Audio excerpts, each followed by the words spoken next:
Welcome to 95 news. ప్రతిక్షణం ప్రజాక్షేమం కోసం బులెటిన్లో ముందుగా హెడ్లైన్స్ చూద్దాం. లైంగిక ఆరోపణలు రావడంతో వెక్కి ఏడ్చిన స్టేషన్ ఘన్పూర్ ఎమ్మెల్యే తాటికొండ రాజయ్య.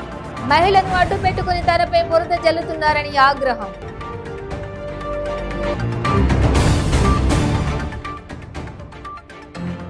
రంగారెడ్డి జిల్లా అబ్దుల్లాపూర్మెట్ మండలం అనాస్పూర్లో దారుణం. కట్టుకున్న భార్యను కొడుకును అత్యంత కిరాతకంగా చంపిన వ్యక్తి. చెన్నూరు నియోజకవర్గంలో పలు అభివృద్ధి పనులకు ఎమ్మెల్యే బాల్క సుమన్ శంకుస్థాపనలు. తెలంగాణకు వైఎస్ షర్మిలకు ఏం సంబంధమని ప్రశ్న.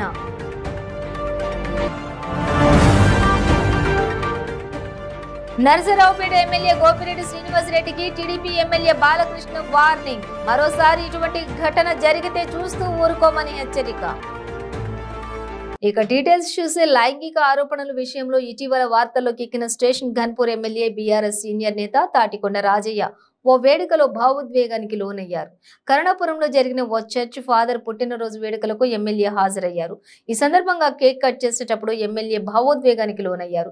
కేక్ ముందు కూర్చుని వెక్కి ఏడ్చేశారు. తనపై లైంగిక ఆరోపణలు రావడంతో తీవ్రంగా కలత చెందారని చెప్పారు. రాజకీయంగా ఎదుర్కోలేక వచ్చే ఎన్నికల్లో తనకు పోటీగా నిలుచుని గెలవలేమని ఇలాంటి నీచానికి దిగజారని మండిపడ్డారు. కూతురు వయసున్న మహిళను అడ్డు పెట్టుకుని తనపై బురద జల్లుతున్నారని ఆగ్రహం వ్యక్తం చేశారు. దమ్ముంటే తనపై పోటీ చేసి గెలవాలని తన ప్రత్యర్థులకు రాజయ్య సవాల్ విసిరారు. ప్రత్యర్థుల కుట్రలను ఛేదించి వచ్చే ఎన్నికల్లో 5వ భారీ మెజారిటీతో గెలుస్తానని ధీమా వ్యక్తం చేశారు. స్టేషన్ ఘన్పూర్లో తనపై జరుగుతున్న కుట్రలను ప్రజలు గమనిస్తున్నారని చెప్పారు.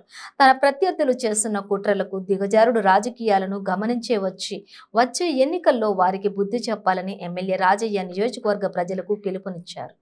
యువతనంతా కూడా నా వెంట వేల మంది యువకులు ఈరోజు రాజ్యాంగ సేనగా అనేక మంది ముందుకు వస్తున్న వాళ్ళ ఆత్మస్థైర్యం మీద దెబ్బ కొట్టే విధంగా ఈరోజు. కానీ దేవుడు లాంటి కొలంబో గారు ఆయన చూపిన మార్గం చాలా గొప్పది. ఈరోజు ప్రజల పక్షాన ప్రజానాయకుడిగా నేను ఎన్నడూ కూడా రాజకీయ నాయకుడిగా కార్యక్రమాలు చేయలేదు. తెల్లారు లేస్తే రాత్రి వరకు ప్రజల మధ్యలో ఉండి ప్రజా సమస్యల పరిష్కారం కోసం ముందుకు పోతున్నాను. పై నుండి ఫాదర్ కొలంబో గారి ఆశీస్సులు నా మీద ఉన్నాయి. ఎందుకంటే మొదటి శిష్యుడిగా మళ్ళీ చెప్తున్నా, ఆయన వల్ల ఒక్క వ్యక్తి బాగుపడ్డాడు అని అంటే ఆయన మార్గంలో నడవడం వల్ల, వారు చూపిన మార్గంలో నడవడం వల్ల నేను ఇది స్థాయికి వచ్చాను. వారు చనిపోయిన తర్వాత మొట్టమొదటి వారిని ముట్టుకునే అవకాశం నాకు వచ్చింది. చనిపోయిన తర్వాత పూజా కార్యక్రమంలో మొదటి పఠనం చదివే అవకాశం నాకు వచ్చింది. తర్వాత ఈరోజు అనేక మంది తెలంగాణ మొత్తంలో కొలంబో గురించి తెలిసిన వాళ్ళకందరూ కూడా రాజయ్య కొలంబో శిష్యుడు అనే సంగతి అందరికీ కూడా తెలుసు. కూడా భయపడే ప్రసక్తే లేదు. అనేక అడ్డంకులు ఎదురైనా కూడా గతంలో కూడా 2018 ఎలక్షన్ల ముందు ఆడియోలు వీడియోలను అప్పుడు పెట్టిళ్ళు. అప్పుడు బ్రహ్మాండమైన ప్రజలు తీర్పిచ్చిళ్ళు. గణపురంలో అనేక మంది కంటే ఎక్కువ మెజారిటీతో గెలవడం జరిగింది. ఇప్పుడు కూడా యువత మహిళలు ఎక్కడ కూడా తగ్గేదే లేదని ముందుకు వస్తున్నారు. వారి ఆత్మస్థైర్యం మీద దెబ్బ కొట్టాలని చూస్తూ ఉన్నారు. వారి మనోభావాలను దెబ్బతీస్తూ ఉన్నారు. 6-100 5వ ఫాదర్ కొలంబో గారి ఆశీస్సులతో, నా నియోజకవర్గ ప్రజల ఆశీస్సులతో నేను నిన్న ఫాత్మా ఫెస్టివల్లో చెప్పాను. నేను ఇక్కడ మట్టకన్యల ఫాదర్ చేతిలో వారి ఒళ్ళో పెరిగిన వాడిని, ఆడవాళ్ళు గిద్దుకున్న వాడిని, వాళ్ళ మార్గదర్శనంలో పెరిగిన వాడిని. నా ఒంట్లో చివరి ఊపిరి ఉన్నంత వరకు గణపురం నియోజకవర్గమే నా దేవాలయం, ప్రజలే నా దేవుళ్ళు. చివరి ఊపిరి పోయే వరకు ప్రజల మధ్యలో ఉంటా, ప్రజల మధ్యలో చస్తా. నా మార్గము ప్రజా మార్గము, యేసు ప్రభు మార్గము, కొలంబో చూపిన మార్గము, నీ వలె నీ పొదుగు వారిని ప్రేమించు అనే మార్గం తప్పకుండా ఆ దిశలో పోతానని చెప్పేసి తెలియజేసుకుంటూ, ఫాదర్ కొలంబో గారు స్వర్గంలో ఎక్కడున్నా కూడా మా కోసం, మా గణపురం నియోజకవర్గ ప్రజల కోసం వారు ఇప్పుడు మరి మాకు అండదండలుగా ఉంటారు. రేపు రాబోయే రోజుల్లో ఎలక్షన్లు ఎప్పుడు వచ్చినా తప్పకుండా ప్రజలందరికీ ఆయన కొలంబో గారు ఇక్కడున్న మా ఫాదర్స్ వారి ప్రతినిధులుగా ఉన్నారు. వారి ఆశీస్సులు ఎప్పుడూ నాకున్నాయి. వారు నన్ను నిండుగా ఆశీర్వదించాలని మనస్ఫూర్తిగా కోరుకుంటూ ప్రజలందరికీ కట్టుకున్న భార్యను నెల రోజుల క్రితం పుట్టిన కొడుకును అత్యంత కిరాతకంగా చంపేశాడు వ్యక్తి. పిల్లలతో కలిసి పుట్టింట్లో ఉన్న భార్యకు మాయమాటలు చెప్పి తన వెంట ఇంటికి తీసుకొచ్చిన కాసేపటికే దారుణానికి ఒడిగట్టాడు. బీర్ సీసాతో కొట్టి ఆపై గొడ్డలితో నరికి భార్య ప్రాణం తీశాడు. అనంతరం నీటి సంపులో పడేసి నెలల పిల్లాడి ఆయువు తీశాడు. 2.5 వయసున్న కన్న కూతురిని ఎదుటే ఈ కిరాతకానికి పాల్పడ్డాడు. ఏడుస్తూ ఇంటి బయటకు వచ్చిన ఆ చిన్నారి ప్రాణాలతో బయటపడింది. ఈ దారుణ ఘటన హైదరాబాద్ శివార్లోని అనాజ్పూర్ గ్రామంలో జరిగింది. రంగారెడ్డి జిల్లా అబ్దుల్లాపూర్మెట్ మండలం అనాజ్పూర్ కు చెందిన ఏర్పుల ధనరాజ్ కు బండరావిరాలకు చెందిన లావణ్యతో 4 ఏళ్ల క్రితం వివాహమైంది. వీరికి 2 పిల్లలున్నారు. కుమార్తె ఆద్యకు 2.5 ఏళ్లు కాగా గత ఫిబ్రవరి 3న కొడుకు పుట్టాడు. గత నెల 3న పురిటి నొప్పులతో బాధపడుతున్న లావణ్యను అంబులెన్స్ లో వనస్థలిపురంలోని ఏరియా ఆసుపత్రికి తరలించారు. ఆసుపత్రి గేటు వద్దకు వెళ్లగానే ఆమె ప్రసవించింది. దీంతో ధనరాజ్ తన భార్యను తిరిగి అనాజ్పూర్లోని ఇంటికి తీసుకుని వచ్చాడు. 5 రోజుల తర్వాత లావణ్యను పుట్టింటికి పంపాడు. అనంతరం ఫిబ్రవరి 24న లావణ్యను ఇంటికి తీసుకుని వచ్చి బాబుకు తొట్టెల కార్యక్రమాన్ని నిర్వహించి మరుసటి రోజే ఆమెను పుట్టింటికి పంపించాడు. అప్పటి నుంచి ధనరాజ్ తండ్రి బాలయ్య కూడా ఇంట్లోనే ఉంటున్నారు. అయితే బుధవారం మధ్యాహ్నం 12 గంటల సమయంలో బండరావిరాలకు వెళ్లిన ధనరాజ్ బాబుకు ఇంజెక్షన్ చేయించాలని చెప్పి భార్య బిడ్డలను బైక్ పై అనాజ్పూర్ కు తీసుకుని వచ్చాడు. 1 గంటకు వారి ఇంటికి చేరుకోగా కాసేపటికే దంపతుల మధ్య గొడవ జరిగింది. అప్పటికే మద్యం మత్తులో ఉన్న ధనరాజ్ పక్కనే ఉన్న బీరు సీసాతో లావణ్య తలపై బలంగా కొట్టాడు. ఆమె కిందకు పడిపోగానే గొడ్డలితో మెడపై నరికేశాడు. ఆపై మంచంపై నిద్రిస్తున్న బాబును తీసుకెళ్లి ఇంటి ఆవరణలోని నీళ్ల సంపులో వేసి మోతేశాడు. ఇదంతా చూసిన కూతురు ఆద్య ఏడుస్తూ ఇంటి బయటికి రాగా ఇరుగు పొరుగు వారు దగ్గరకు తీసుకున్నారు. ఏం జరిగిందని ఆద్యను ప్రశ్నిస్తుండగా ఇంట్లో నుంచి బయటకు వచ్చిన ధనరాజ్ ద్విచక్ర వాహనంపై పరారయ్యాడు. దీంతో స్థానికులు ఇంట్లోకి వెళ్లి చూడగా లావణ్య రక్తపు మడుగులో పడి ఉంది. బాబు కోసం వెతుకుతూ నీటి సంపు మూత తీయగా నీటిలో తేలుతూ కనిపించాడు. వరకట్నం కోసమే తన కూతురు మనవడిని ధనరాజ్ హత్య చేశాడని లావణ్య తల్లిదండ్రులు పోలీసులకు ఫిర్యాదు చేశారు. పోలీసులు కేసు నమోదు చేపట్టారు.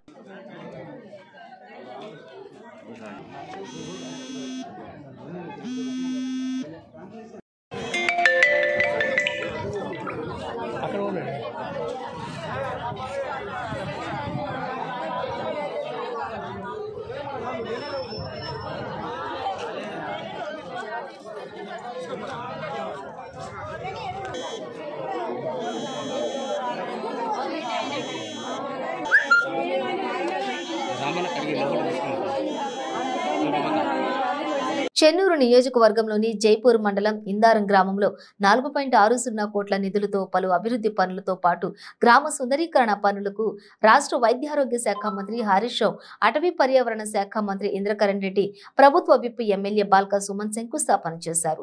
ఈ సందర్భంగా వారు మాట్లాడుతూ గ్రామాల అభివృద్ధికి రాష్ట్ర ప్రభుత్వం పెద్దపీట వేస్తుందన్నారు.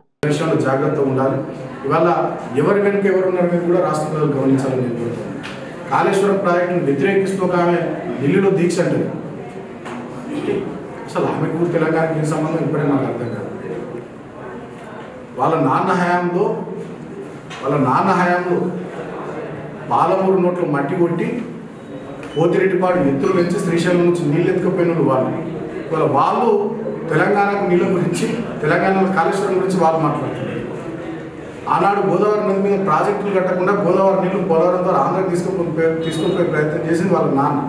ఇవాళ వాళ్ళు కాళేశ్వరం గురించి మాట్లాడుతున్నారు. అంటే తెలంగాణ ప్రయోజనాలు పట్టనటువంటి వాళ్ళు, బయ్యారం ఏరియాలో ఉక్కు ఖనిజాలు దుబ్బుకొని పోవాలని చూసినటువంటి వాళ్ళు ఇవాళ వాళ్ళు తెలంగాణ ప్రయోజనాల గురించి మాట్లాడుతున్నారంటే ఎవరి వెనక ఎవరున్నారో ఒకసారి తెలంగాణ ప్రజానికి, తెలంగాణ సమాజం గమనించాలి. అందరం అప్రమత్తంగా ఉండాలని చెప్పి సందర్భంగా నేను కోరుతా ఉన్నా. భారతీయ జనతా పార్టీ నిర్వాహకులు మీరు అందరూ గమనిస్తూ ఉన్నారు. ఇవాళ భారత రాష్ట్ర సమితిని మా కేసీఆర్ గారిని ఎదుర్కొనే దమ్ము లేక, ప్రజాక్షేత్రంలో మమ్మల్ని తట్టుకునే శక్తి లేక ఇవాళ మొత్తం మా మంత్రులు, మా ఎంపీలు, మా ఎమ్మెల్యేలు, మా ఎమ్మెల్సీలు మొత్తం మా పార్టీ నాయకత్వాన్ని టార్గెట్ చేసి ఇవాళ ఏదో రకంగా కేసుల పేరిట మమ్మల్ని భయపెట్టి ప్రజాక్షేత్రంలో వాళ్ళకి 4 ఓట్లు రావు కాబట్టి మమ్మల్ని బదనం చేయాలనేటువంటి కుట్రను మన భారతీయ జనతా పార్టీ నేతృత్వంలో కేంద్ర ప్రభుత్వం చేస్తూ ఉంది. ఎన్నికలు ఎక్కడ వచ్చినా మోడీ వచ్చే ముందు ఈడీ వస్తుంది, మోడీ వచ్చే ముందు ఐటీ వస్తుంది, బీజేపీ వచ్చే ముందు సిబిఐ వస్తుంది. ఇది 2014 నుంచి దేశంలో అన్ని రాష్ట్రాల్లో జరుగుతూనే ఉన్నాయి. అన్ని రాష్ట్రాల్లో చూస్తున్నాం. తెలంగాణలో కూడా వచ్చే నవంబర్ డిసెంబర్లో ఎన్నికలు ఉన్నాయి కాబట్టి మోడీ రావాలి కాబట్టి మోడీ వచ్చే ముందు ఈడీ వస్తుంది, బీజేపీ వచ్చే ముందు అగ్రనాయకత్వం వచ్చే ముందు సిబిఐ వస్తుంది, అమిత్ షా వచ్చే ముందు ఐటీ వస్తుంది. అంతే. ఇక మిగతాదంతా సేమ్ టు సేమ్, పెద్ద తేడా లేదు. ఈ కేసులకు బీజేపీ తాటాకు చప్పులకు బెదిరేటోడు భయపడ్డాడు ఎందుకు కూడా లేడు. మా వెన్నుట్రుక కూడా వీకలేదు. ఇవాళ భారతీయ జనతా పార్టీకి సూటిగా చెప్తా ఉన్నా, మీరు ఈడీ కేసులు పెట్టినా, ఐటీ రైట్స్ చేసినా, సిబిఐ కేసులు పెట్టినా మా ఎన్నింటికో కూడా వీకలేరని చెప్పి స్పష్టంగా చెప్తాను. మా చిత్తశుద్ధి దొంగల ముఠ ఆ బ్యాచ్కు అధ్యక్షుడు రేవంత్ రెడ్డి. అటువంటి రేవంత్ రెడ్డి పట్టుకుని మా ప్రభుత్వాన్ని, మా మంత్రిని విమర్శించడం నేను చూసిన. రైతుల పట్ల ముసలి కన్నీరు గారుస్తున్నాడు. ఇప్పుడు నేను చెప్పిన విషయాల పట్ల ముసలి కన్నీరు గారుస్తున్నాడు. అసలు ఈ రాష్ట్రంలో రైతుల పరిస్థితి ఇట్లా తయారు కావడానికి కారణమైనటువంటి పార్టీ కాంగ్రెస్ పార్టీ. సుదీర్ఘంగా దేశాన్ని, రాష్ట్రాన్ని పరిపాలించినటువంటి పార్టీ కాంగ్రెస్ పార్టీ ఏ వర్గాన్ని పట్టించుకోకుండా కేవలం వాళ్ళు కొంతమంది నాయకులు వాళ్ళ కుటుంబాలు బాగుపడే లక్ష్యంగా పనిచేస్తారు తప్ప ఏ వర్గాన్ని పట్టించుకోలేదు. నేను అడుగుతా ఉన్నా రేవంత్ రెడ్డి, 20 అక్కడ చిలక పలుకులు వస్తున్నాం. మేము ఇస్తున్నాం రైతు బంధుని కాంగ్రెస్ ఎందుకు ఇవ్వలే? మేము ఇస్తున్నాం రైతు బీమాని కాంగ్రెస్ ఎందుకు ఇవ్వలే? మేము మిషన్ కాకతీయలో భాగంగా 46,000 చెరువులు మంచిగా చేసినాం, మీ కాంగ్రెస్ ఎందుకు చేయాలి? మేము కాళేశ్వరం కట్టినాం, మేము పాలమూరు రంగారెడ్డి ఎత్తిపోతల పథకం కడుతున్నాం, మేము సీతారామ ప్రాజెక్టు నిర్మిస్తున్నాం, మేము ఇంకా అనేక రకాలైనటువంటి నీటిపారుదల ప్రయత్నం నిర్మిస్తున్నాం. మీరు ఎందుకు చేయాలి? ఆనాడు ప్రాణహిత చేయాలని పేరు పెట్టి పేపర్ల మీద అలకేషన్లు చేసి ఇక్కడ తమిళేటి దగ్గర తట్టెడు మట్టి తీయకుండా చేవేల కాడ సొరంగాలు తవ్వి మొబిలైజేషన్ అడ్వాన్స్ల కింద డబ్బులు తిన్నటువంటి దొంగల చరిత్ర మీది. అసలు మీ కాంగ్రెస్ హయాంలో కాగు చాలా స్పష్టంగా చెప్పింది బొగ్గులో అవినీతి అని చెప్పి. అదేవిధంగా ఆదర్శ హౌసింగ్ సొసైటీలో అవినీతి, అంటే ఇళ్లలో అవినీతి, బొగ్గులో అవినీతి. తర్వాత ఏ అంశాన్ని కూడా విస్మరించకుండా కామన్వెల్త్ గేమ్స్లో దాంట్లో కుంభకోణం, ప్రతి ఒక్క అంశాన్ని కుంభకోణాలమయం చేసినటువంటి మీ కాంగ్రెస్ పార్టీ చరిత్ర తెలుసుంది కూడా నువ్వు మమ్మల్ని పట్టుకుని విమర్శించమంటే సిగ్గు చేయని చెప్పి రేవంత్ రెడ్డి నేను తెలియజేస్తా ఉన్నా. ఇలాంటి బ్లాక్ మెయిలర్లు, ఇలాంటి గజ దొంగలు చాలామంది తిరుగుతారు. సంక్రాంతికి గంగిరెడ్డి రోజులు వచ్చినట్టుగా ఎన్నికల సమయం సమీపిస్తున్నారు కూడా చాలామంది వస్తుంటారు. తెలంగాణ ప్రజల తస్మాత్ జాగ్రత్త, ఆగం కావద్దు. గతంలో ఒకసారి మనం మోసపోతే 1956లో ఆంధ్రలో కలవడం ద్వారా 6 దశాబ్దాలు మోసపడ్డారు. మళ్ళీ ఇప్పుడు ఈ దొంగల ముఠ ఒకవైపు కాంగ్రెస్ పేరు మీద, ఇంకోవైపు బీజేపీ పేరు మీద, ఇంకోవైపు కొత్తగా షర్మిల పార్టీ పేరు మీద, తెలుగుదేశం పేరు మీద, రకరకాల పేర్ల మీద వీళ్ళంతా మళ్ళీ ఎన్నికల సమయంలో ఎన్నికల దగ్గరికి వస్తున్నాయి కాబట్టి మళ్ళీ వీళ్ళంతా తిరుగుతూ ఉన్నారు. బ్రేక్ తీసుకుందాం. క్యాన్సర్ క్యాన్సర్ క్యాన్సర్ క్యాన్సర్ కి మందు దొరికింది. రోహిణి రసాయన లేహ్యం. ఖరీదైన ట్రీట్మెంట్లకి డబ్బు, టైం వేస్ట్ చేయాల్సిన అవసరం లేదు. 24 రకాల క్యాన్సర్లలో మీది ఏ రకమైన 1, 2, 3, 4 స్టేజ్లలో ఏ స్టేజ్ లో ఉన్నా వాడండి రోహిణి రసాయన లేహ్యం. 9 రోజుల్లో ఫలితాలు ప్రారంభం. 30 రోజుల్లో క్యాన్సర్ దూరం చేసేందుకు తోడ్పడుతుంది. రోహిణి రసాయన లేహ్యం ప్రభుత్వ ఆయుష్ సంస్థచే ఆమోదింపబడిన 100% మూలికా లేహ్యం రోహిణి రసాయన లేహ్యం. ఇప్పుడే ఆర్డర్ చేయండి. క్యాన్సర్ నుండి సంపూర్ణ ఆరోగ్యవంతులుగా జీవించండి. రోహిణి రసాయన్ 100% ఆయుర్వేదం, GMP certified. Welcome back to 95 news. Palnadu జిల్లా నర్సరావుపేట ఎమ్మెల్యే గోపిరెడ్డి శ్రీనివాసరెడ్డికి టీడీపీ ఎమ్మెల్యే సినీ నటుడు బాలకృష్ణ వార్నింగ్ ఇచ్చారు. ఇటీవల నర్సరావుపేటలో జరిగిన వేడుకల్లో తన సినిమా పాటలు తొలగించాలని ఓ ప్రజాప్రతినిధి చెప్పడం సరికాదని, రాజకీయాలకు సినిమాలకు ముడిపెట్టొద్దని బాలకృష్ణ హితవు పలికారు. రాజకీయాలను రాజకీయాలుగానే చూడాలని, మరోసారి ఇటువంటి ఘటన జరిగితే చూస్తూ ఊరుకోనని ఆయన హెచ్చరించారు. తెనాలి పెమ్మసాని థియేటర్లోని ఎన్టీఆర్ శత జయంతి ఉత్సవాలు జరగగా సినీ నటుడు నందమూరి బాలకృష్ణ హాజరయ్యారు. ఈ సందర్భంగా బాలయ్య ఈ వ్యాఖ్యలు చేశారు.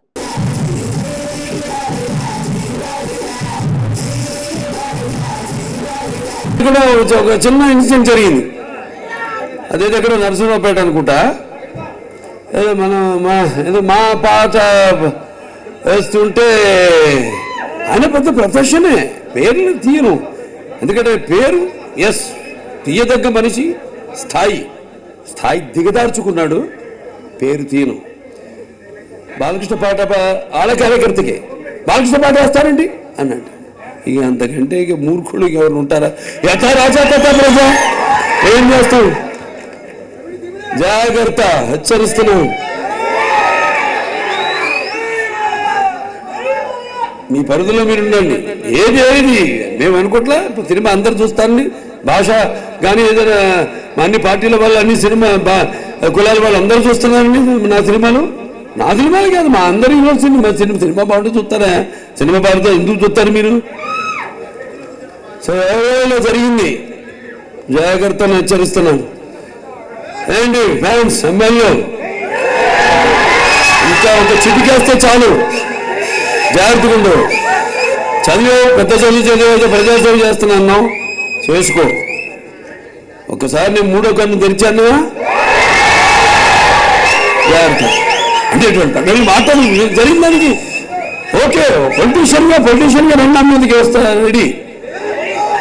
అంతేగాని మళ్ళీ సినిమా విషయాల్లోకి వచ్చి బాలకృష్ణ పాట ఇంత నీచం దిగజారిపోయి ఇటువంటి తేవడానికి అది అయ్యేది కాదు. ప్రశ్నపత్రాల లీకేజ్ ఘటనపై ఆందోళనకు దిగి అరెస్ట్ అయిన బీజేవైఎం రాష్ట్ర అధ్యక్షులు భానుప్రకాష్ ను పోలీసులు నాంపల్లి కోర్టులో హాజరుపరిచి అనంతరం వారిని చెంచల్గూడ జైలుకు తరలించారు.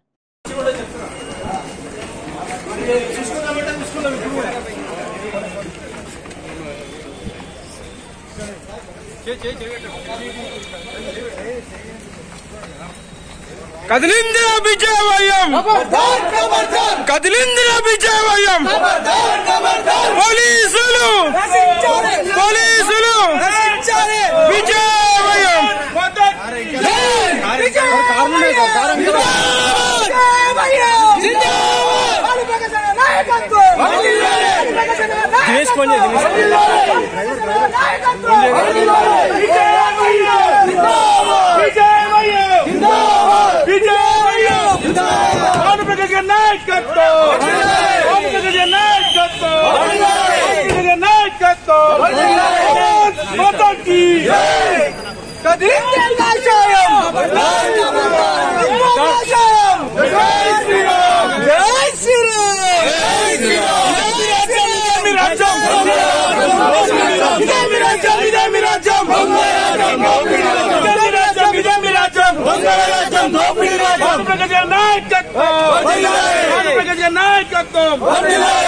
संघर्ष करो, हम तुम्हारे साथ हैं। अनुजी संघर्ष करो, हम तुम्हारे साथ हैं। अनुजी संघर्ष करो, हम तुम्हारे साथ हैं। भारत माता की, भारत माता की जय श्री राम, जय श्री राम, जय श्री राम, जय श्री राम, जय श्री राम।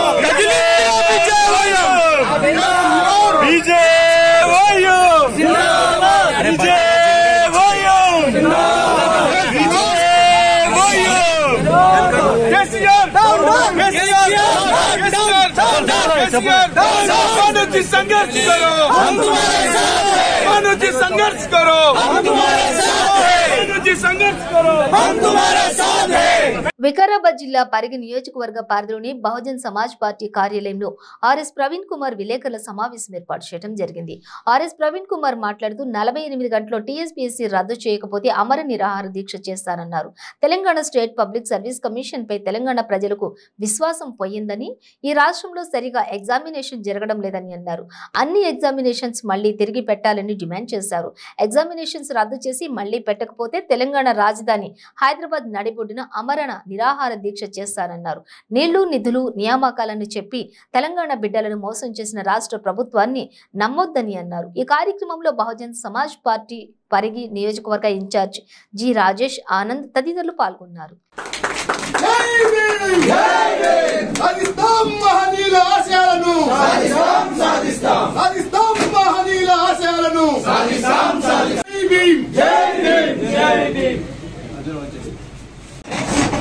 కొంచెం చేయండి మన ప్రెషర్లోకి అన్నలకు అర్జెంట్గా చేసుకో.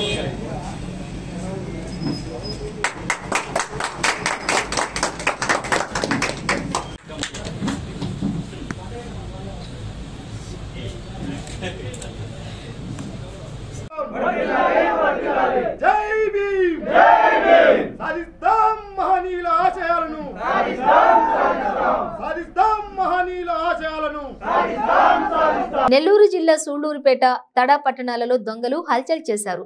సూళ్లూరుపేట పట్టణంలో 3 చోట్ల చోరీకి విఫలయత్నం చేశారు. అలాగే తడలో కూడా 3 చోట్ల చోరీకి ప్రయత్నించారు. సూళ్లూరుపేటలోని మోర్ సూపర్ మార్కెట్ షట్టర్ తాళాలు పగలగొట్టి అద్దాలను బండరాళ్లతో కొట్టి లోనికి ప్రవేశించారు. లోపల కంప్యూటర్ల క్రింద ఉండే క్యాష్ డ్రాలను పగలగొట్టే ప్రయత్నం చేశారు. అలాగే వెంకటేశ్వర స్వామి ఆలయం ఎదురుగా ఉన్న కేకే పాన్ బ్రోకర్స్ షాపు తాళాలు కూడా పగలగొట్టారు. కానీ లోనికి వెళ్లలేకపోయారు. దానికి ఎదురుగా ఉన్న పాత అష్టలక్ష్మి సూపర్ మార్కెట్ షట్టర్ తాళాలు కూడా పగలగొట్టి చోరీకి ప్రయత్నించి ఉన్నారు. ఇక తమిళనాడుకు చెందిన 5 దొంగలు ఇలా హల్చల్ చేసినట్లు సీసీ కెమెరాలలో రికార్డ్ అయిన వీడియోను బట్టి తెలుస్తోంది. దొంగల కోసం పోలీసులు తీవ్రంగా గాలిస్తున్నారు.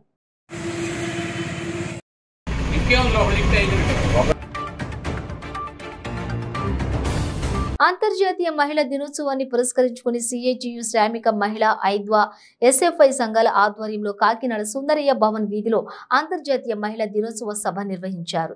ఈ సభకు anganwadi workers and helpers union నాయకురాలు, జిల్లా అధ్యక్షురాలు దండాల పద్మ అధ్యక్షత వహించగా సిఐటియు అఖిల భారత ఉపాధ్యక్షురాలు శ్రామిక మహిళా జిల్లా కన్వీనర్ జి బేబీరాణి ముఖ్య వక్తగా పాల్గొని ప్రసంగించారు. 1986లో డెన్మార్క్ రాజధాని ఓపెన్లో అంతర్జాతీయంగా క్లారా జెట్కిన్, రోజా లంగ్జంబర్గ్, కృపాస్కాయి, అలెగ్జాండర్ కొల్లంతా తదితర సోషలిస్టు మహిళలు శ్రామిక మహిళల హక్కుల కోసం నినదిస్తూ అంతర్జాతీయ మహిళా దినోత్సవానికి నాంది పలికారని తెలిపారు. 1917లో రష్యాలో ఏర్పడిన కార్మిక రాజ్యం తొలిసారిగా మహిళలకు ఓటు హక్కు కల్పించి సమానత్వానికి బాటలు వేసిందని అన్నారు.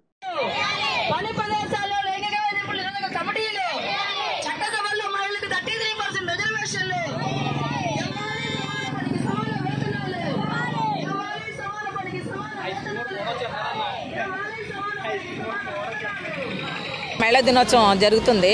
అయితే ఈరోజు కేంద్ర రాష్ట్ర ప్రభుత్వాలు మహిళా దినోత్సవం అంటే ఏదో ఉత్సవం జరిపేసి మహిళలకు శుభాకాంక్షలు చెప్పేసి వదిలేస్తున్నారు.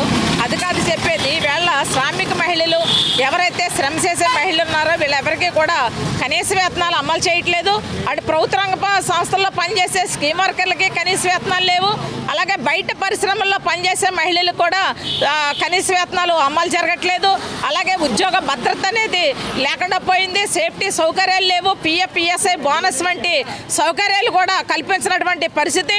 ఇటువంటి పరిస్థితుల్లో కేంద్ర రాష్ట్ర ప్రభుత్వాలు తక్షణం స్పందించి కనీస వేతనాలు అమలు చేయాలి. అలాగే లేబర్ కోడ్లు ఏవైతే ఉన్నాయో వాటిని రద్దు చేసి కార్మిక చట్టాలను అమలు చేయాలని చెప్పేసి డిమాండ్ చేస్తా ఉన్నాం. పని ప్రదేశాల్లో క్రిష్లు, బాలవాడీలు తీసుకురావాలి. అలాగే అనేక షెడ్యూల్ పరిశ్రమలు ఏవైతే ఉన్నాయో వీటన్నిటిలో కూడా కనీస వేతనాలు అమలు చేయాలని చెప్పేసి డిమాండ్ చేస్తా ఉన్నాం. 33% రిజర్వేషన్ అనేది ఈవేళ కేంద్రంలో ఉన్నటువంటి బీజేపీ గవర్నమెంట్ పూర్తి మెజార్టీతో ఉంది. కానీ 33% రిజర్వేషన్ తీసుకురావడానికి ఏంటి, వాళ్ళ చట్టం తీసుకురావడానికి ఏంటి అభ్యంతరం? కాబట్టి చట్టం తీసుకురావాలని చెప్పేసి డిమాండ్ చేస్తా ఉన్నాం. ఇప్పుడు మనుధర్మ శాస్త్రం కాదు మాకు కావాల్సింది, రాజ్యాంగాన్ని ప్రకటబందీగా అమలు చేయాలని చెప్పి రాజ్యాంగ హక్కుల్ని కాలు రాస్తున్న వాళ్ళందరి మీద కఠినమైనటువంటి చర్యలు తీసుకోవాలి. టీచర్గా చిన్న పిల్లలు మన దగ్గర ఉంటారు కాబట్టి వాళ్ళకి మనం సమానమే, ఆడ మగ సమానము వాళ్ళు అవుతామని నేను మనస్ఫూర్తిగా నమ్ముతున్నాను. ఎందుకంటే ఈ మనుధర్మ శాస్త్రం అనేది చాప కింద నీరుల అభ్యుదయవాదుల్లోనూ మాట్లాడుకోవడానికి మన పిల్లలు జాతరలు అవి జరిగేటప్పుడు చూస్తూ ఉంటాం కదండి. మన పిల్లలు అవునా, ఆడపిల్లలకి నువ్వు గౌన్ వేసుకోవాలి, నువ్వు లంగా జాకెట్ వేసుకోవాలి. ఏంటి ఆ మగ పిల్లల ఆటలేటి నీకు ఖోఖో ఆడతావా? నీకు ఖోఖో కడగడానికి పుట్టలేదు, తినేవాడికి కడిగే హక్కు లేదు. ఏంటి భోజనం తినాలి తప్ప. తిరుపతి జిల్లా తడ మండలం తడ కండ్రీగ గ్రామ సచివాలయంలో ఏసీబీ దాడులు జరిపింది. ఏసీబీ వలలో తడ కండ్రీగ గ్రామ పంచాయతీ సెక్రటరీ రమణయ్య చిక్కాడు. ఇంటి ప్లాన్ అప్రూవల్ కోసం ఓ వ్యక్తి వద్ద 40,000 రూపాయల లంచం తీసుకుంటూ ఏసీబీకి చిక్కాడు. తడ కండ్రీగ గ్రామ పంచాయతీ కార్యాలయంలో అన్ని రికార్డ్స్ ను ఏసీబీ అధికారులు పరిశీలించారు. ఏసీబీ రైడ్స్ తో తడ మండలం అధికారులు అప్రమత్తమయ్యారు. కేలారి రామకృష్ణ అతను 14400 కాల్ సెంటర్కి ఇచ్చిన ఫిర్యాదు మేరకు సదరు రామకృష్ణ తన అల్లుడికి కడకండ్రి గ్రామంలో కొంత హౌస్ ప్లాట్ ఉంది, దాంట్లో ఒక ఇల్లు పట్టుకోవడానికి బిల్డింగ్ ప్లాన్ అప్రూవల్ కోసం అనేసి పంచాయతీ సెక్రటరీ రమణయ్య గారికి తడకండ్రిగా పంచాయతీ సెక్రటరీ రమణయ్య గారి వద్దకు 10వ తేదీన వెళ్ళటం జరిగింది. వెళ్తే బిల్డింగ్ ప్లాన్ అప్రూవల్ కోసం ఈ రమణయ్య గారు పంచాయతీ సెక్రటరీ గారు 50,000 రూపాయలు డిమాండ్ చేయడం జరిగింది. అంత ఇవ్వలేనని చెప్పి తిరిగి రావడం, మళ్ళీ వెనక్కి రావడం జరిగింది. అలాగే నిన్నను కూడాను 14వ తేదీని కూడాను మరలా రామకృష్ణ పంచాయతీ సెక్రటరీ సచివాలయం దగ్గరికి పంచాయతీ సెక్రటరీ రమణయ్య కలవడం జరిగింది. మరలా రమణయ్య గారు 50,000 రూపాయలు తన తండ్రిని చంపింది ఎవరన్న నిజం తెలియాలని, అందుకే తాను పోరాటం చేస్తున్నానని సీఎం జగన్మోహన్ రెడ్డి చిన్నాన్న మాజీ మంత్రి వైఎస్ వివేకానంద రెడ్డి కుమార్తె డాక్టర్ నర్రెడ్డి సునీత పేర్కొన్నారు. వివేక 4వ వర్ధంతి సందర్భంగా ఆమె తన భర్త రాజశేఖర్ రెడ్డితో కలిసి పులివెందలలోని ఆయన సమాధి వద్ద నివాళులు అర్పించారు. ఇంటి సమీపంలో ఉన్న ఆయన విగ్రహానికి పూలమాలలు వేశారు. ఈ సందర్భంగా సునీత మీడియాతో మాట్లాడారు. నాన్న చనిపోయి 4 ఏళ్లైందని, ఎవరు హత్య చేశారో ప్రజలకు తెలియాల్సిన అవసరం ఉందని, ఈ కేసులో నిజానిజాలు ఖచ్చితంగా బయటకు రావాలని స్పష్టం చేశారు. నాకు తెలిసిన విషయాలన్నీ ఎప్పటికప్పుడు దర్యాప్తు సంస్థకు తెలియజేస్తున్నానని, తెలిసిన విషయాలు తెలియజేయకపోయినా కూడా తప్పేనన్నారు. నాన్న హత్య కేసు విషయంలో కుటుంబ సభ్యులపై ఆరోపణలు చేస్తున్నానని కూడా తెలుసునన్నారు. వారి ప్రమేయం ఉందని నమ్ముతున్నందునే అన్ని విషయాలు సిబిఐకి తెలియజేస్తున్నానని అన్నారు. చనిపోయిన మొదట్లో నాకు ఎవరో చెప్పారు, కడప కర్నూలు ఇది మామూలే కదమ్మా, ఎందుకు సర్ప్రైజ్ అవుతున్నారు ఇట్లా జరిగింది అని చెప్పి. అది తప్పు అని ప్రూవ్ చేయాలి అంటే కనుక ఇట్లాంటిది మళ్ళీ జరగకూడదు. నా ప్రయత్నం అంతా అంతే. ఇది ఇట్లాంటి సంఘటనలు ఇంకొకరికి ఎప్పుడూ జరగకూడదు. అది ఆ ఒక్క పర్పస్, ఆ ఒక్క ధ్యేయంతోనే ఈ పోరాటం. నిజం బయటకు రావాలి. నిజం బయటకు వస్తే ఆటోమేటిక్గా ఫ్యూచర్లో ఇటువంటి ఇన్సిడెంట్స్ జరగకుండా ఉంటాయి. ఇంకొకరి ఫ్యామిలీకి హెల్ప్ అవుతుంది. ఈ ఇన్వెస్టిగేషన్లో ఉంది. ఈ టైంలో నేను దేని గురించి మాట్లాడకూడదు. అది మాట్లాడితే అది తప్పు. నాకు ఏమైనా ఇన్ఫర్మేషన్ ఉంటే అది నేను ఇన్వెస్టిగేషన్ ఏజెన్సీకి చెప్పాలి. అది చెప్పకపోవడం కూడా తప్పే. నాకు తెలిసిన విషయాలు ఏ రోజు దాచలేదు. ప్రతి విషయము ఎప్పటికప్పుడు, అప్పుడు ఇనిషియల్గా సిట్తో కానీ ఇప్పుడు సిబిఐతో కానీ ఉన్న విషయాలన్నీ చెప్తున్నాం. అవన్నీ మీరు మా పిటిషన్స్లోనే చూడొచ్చు. ఎన్ని రోజులు మాట్లాడామో సిబిఐ తోటి, కానీ అది పబ్లిక్ డాక్యుమెంట్ అయిపోయింది. సో మీకు అందరికీ తెలిసిందే, కొత్తగా ఏమీ లేదు. సేమ్ థింగ్ ఇంకొకరు ఏమైనా, మీకు ఎవరికైనా ఏమైనా తెలుసుంటే దయచేసి ఇన్వెస్టిగేషన్ ఏజెన్సీకి చెప్పండి, వాళ్ళు విచారించనివ్వండి. ఇన్వెస్టిగేషన్ ఏజెన్సీని ఎప్పుడు ఎవరే కానీ ప్రభావితం చేయకూడదు. నిజం బయటకు రావాలి. సింపుల్. మనం చిన్నపిల్లలు మన ఇంట్లో అందరికీ పిల్లలు ఉన్నారు. పిల్లలు తప్పు చేస్తే తిడతాము, కొడతాం. అదే పెద్దలు తప్పు చేస్తే వదిలేస్తామా? పిల్లల్ని ఎట్లా తప్పు చేస్తే ఖండిస్తాము, పెద్దలను కూడా అట్లానే చేస్తేనా వ్యవస్థ ఇంప్రూవ్ అవుతుంది. డెవలప్మెంట్తో పాటు తప్పు చేసిన వాళ్ళకి శిక్ష పడితేనే కదా నెక్స్ట్ ఇంకొకరు చేయడానికి ఆలోచిస్తారు. చేయొచ్చా చేయకూడదా, చేస్తే మనకి శిక్ష పడుతుంది అని చెప్పి. అందుకే కదా మనకి లా అండ్ ఆర్డర్ సిస్టమ్స్ ఉండేది. ఏదైనా మనం ఇంప్రూవ్ చేయాలంటే ఆ సిస్టమ్ తోటే కదా మనం ఫైట్ చేయాలి. సో అగైన్ ఈ ఎఫర్ట్లో చాలామంది అసలు తెలియని కూడా తెలియదు ఎవరో హెల్ప్ చేస్తున్నారు. వాళ్ళందరికీ మళ్ళీ చెప్తున్నాను, చాలా చాలా కృతజ్ఞతలు. బులెటిన్ ముగించే ముందు హెడ్లైన్స్ మరోసారి. లైంగిక ఆరోపణలు రావడంతో వెక్కి ఏడ్చిన స్టేషన్ ఘన్పూర్ ఎమ్మెల్యే తాటికొండ రాజయ్య. మహిళను అడ్డు పెట్టుకుని తనపై బురద జల్లుతున్నారని ఆగ్రహం.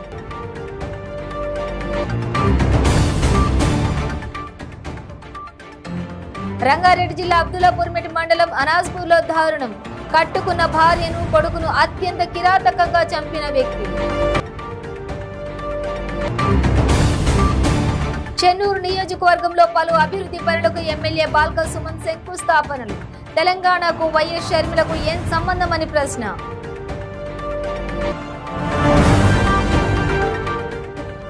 నరసరావుపేట ఎమ్మెల్యే గోపిరెడ్డి శ్రీనివాసరెడ్డికి టీడీపీ ఎమ్మెల్యే బాలకృష్ణ వార్నింగ్. మరోసారి ఇటువంటి ఘటన జరిగితే చూస్తూ ఊరుకోమని హెచ్చరిక.